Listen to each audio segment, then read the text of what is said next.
good accessories to work on, and programming advanced ring elements. So these are two great questions submitted by Costa Calisthenics through Instagram that I will be glad to share my insights.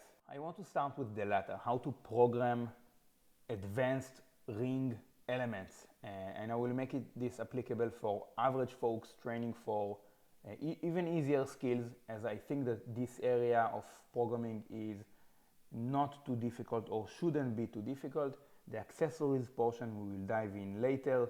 Today it is, I think, where the most untapped potential is. So achieving advanced elements comes down to sufficient practice, and sufficient practice could be defined by volume in number of sets and frequency. The more you do, the more practice you have, the more efficient you get, combined with sufficient recovery. Sufficient recovery means that your tendons mainly, which will be mostly stressed in a lot of calisthenics, gymnastic strength skills, are fully recovered to now hit the next practice. Okay, so how do we get by those two combating elements? How can you practice a lot but still recover? You can see young calisthenic athletes making tremendous progress in this sport, which is really something we should observe and study. Going high intensity, high frequency, high volume, high everything. It creates an opportunity to learn in a very, very short period of time. So they maximize the practice area, but neglecting, even with their young age and their mom's fridge, full access to their parents' fridge, they still neglected the recovery aspect. So for most people, and especially as you get stronger, Costa, this might be relevant to you, and the heavier you weigh, the more time it will take you to recover between very, very hard workouts. A good general recommendation would be to practice twice a week those hard elements, straight arm elements, the ones that stresses the joints more than any other thing, takes about 72 to 96 hours to recover from. Now, the stronger you get, the longer you would stretch the recovery phases between workouts. Beginners can really get by with training 3-4 times the same skill, the same exercise per week. So did the calisthenics young athletes who achieved tremendous results in a relatively short period of time, up to the point that even injuries caught up to the light 17-year-olds with access to mom's fridge. Okay, so where does the advanced part of the question kick in? So a beginner looks at their training workout to workout basics. Today I'm going to do X, Y, Z. An intermediate looks at their training on a weekly basis. Today I'm going to do that, tomorrow it's push, then Friday it's pull. He has some idea about how to balance different muscle groups and movement within the training week. Then an advanced, so Costa, this might be the answer to your question, must look at a training month. Okay, so even if the training week, like I just laid out, is well understood, you have to think how you regulate, how you change intensity throughout the training month. A longer cycle, which is necessary at your stage to fully complete the SRA curve, stress recovery adaptation process. It takes more time for you to progress than an intermediate or for a beginner athlete. Now for the second question, good accessories for calisthenics. So this is the most untapped potential area, I think, because most people think that specificity is king, and while it is true, they truly neglect all of the other modalities of training that they can still do in order to progress in addition to specificity. So we already said that you have to practice the movements. You have to practice them maybe twice a week, but what else can you do? When you think about accessories, you think about muscle groups, and you think about muscle groups that are working in your main movements. So again, if it's planche, front lever, you think about what is recruited, what is necessary. Those are muscle groups that I want to develop. If we just observe just a broad spectrum of calisthenics, maybe ring athletes, we can simply at a glance see which muscle groups are the most developed. We can see shoulders, we can see arms. Everything in the arm is developed. All elbow flexors, triceps. We can see a lot of upper back, but in particular teres minor, infraspinatus, so strong external rotators. We can see a lot of lower and mid traps, not a lot of upper traps like a big deadlifter or a big barbell rower would.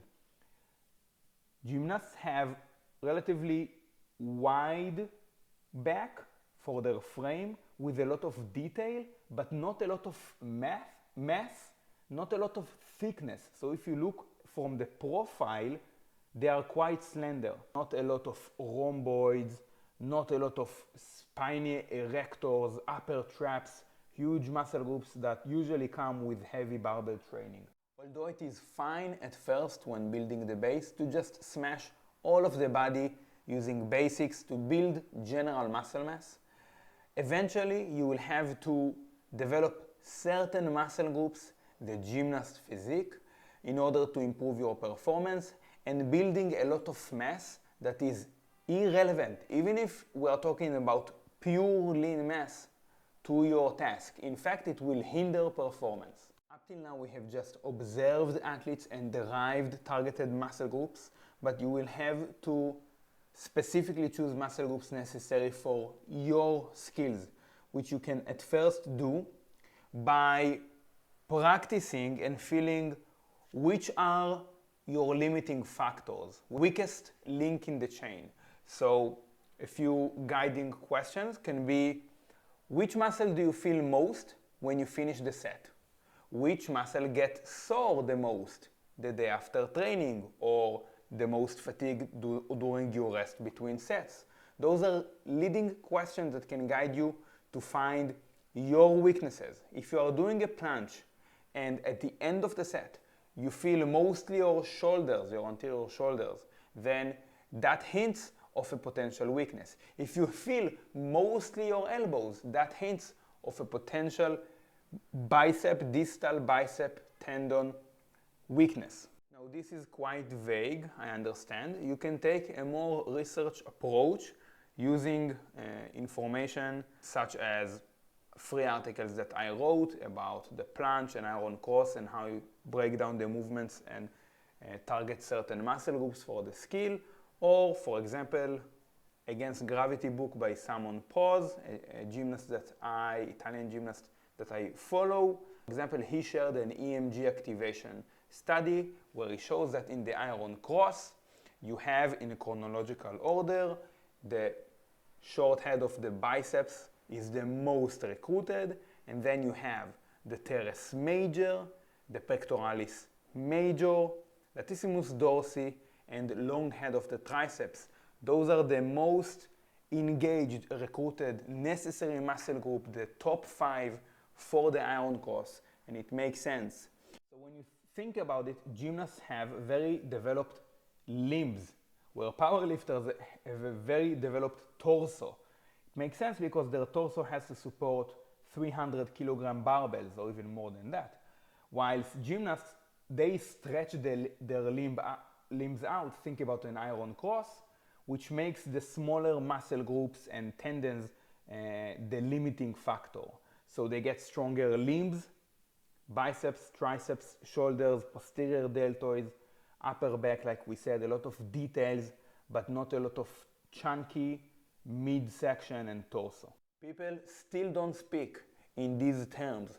They just train the movements and they get on with their day. You have another modality of training in addition to the movement pattern. You target specific muscle groups, preferably your weaknesses. This will put you way ahead of the curve. But we can even take this one step further up a notch, which will be to target these muscle groups in the part of the range that they are the most recruited, either the stretch position, mid position, or shortened position. taking the iron cross example, we recruit the short head of the biceps, as the EMG studies show, in the most stretched position when the elbows are straight, hence stretch position. Meaning we want to find an isolation bicep exercise that is the most challenging when the arms are straight, when the elbows are straight, such as the dumbbell preacher curl, also known as the Scott curl. To finish off this video, as it is not a direct part of your question, I will recommend for the isolation muscle stimulus part of your workout, the accessories, to put the ego aside. You shouldn't care about how much you can lift. In fact, you want to lift the lowest, the lightest weights possible while still stimulating your body. This is not the place where you want to create a lot of fatigue, a lot of stress. Save that for your specific movements on rings, and here you should isolate using the lightest weight, creating a lot of stimulus like a bodybuilding, slow tempo, controlled, short rest intervals, light weights. I won't get into it too much because it's not a part of the question. So this is the end of the video. Check out the link in the description, the Bodyweight Tribe, for coaching and training programs. Leave a like, subscribe if you like this video, and see you next time.